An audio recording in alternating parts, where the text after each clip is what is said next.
నమస్కారం. ZM న్యూస్లో మీకు స్వాగతం. సంగారెడ్డి జిల్లా నారాయణఖేడ్ మండలం వెంకటాపూర్ ప్రాథమిక పాఠశాలలో గురువారం మధ్యాహ్న భోజనం సమయంలో 22 మంది విద్యార్థులు అస్వస్థతకు గురయ్యారు. వారికి వెంటనే నారాయణఖేడ్ ప్రాంతీయ ఆసుపత్రిలో అత్యవసర చికిత్స అందించారు.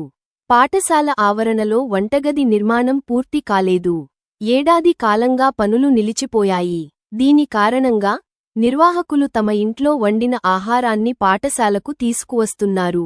పాఠశాలలోని 47 మంది విద్యార్థులలో 42 మంది గురువారం హాజరయ్యారు. మొదట ఆహారం తిన్న విద్యార్థులు వాంతులు, కడుపు నొప్పితో బాధపడగా మిగిలిన వారు ఆహారం ఇవ్వడం మానేశారు. మిగిలిన సాంబారును విద్యార్థులు వేడిచేసి బుధవారం గ్రామంలో జరిగిన విందులో వడ్డించారు. ఎమ్మెల్యే డాక్టర్ సంజీవరెడ్డి, స్థానిక సబ్ కలెక్టర్ ఉమాహారతి, స్థానిక సబ్ కలెక్టర్, తహసీల్దార్ డాక్టర్ సంజీవరెడ్డి హసీనాబేగం ఆసుపత్రిని సందర్శించారు. విద్యార్థులకు కౌన్సెలింగ్ ఇచ్చారు. విద్యార్థుల పరిస్థితి నిలకడగా ఉందని ఆసుపత్రి సూపరింటెండెంట్ డాక్టర్ రమేష్ వారికి వివరించారు.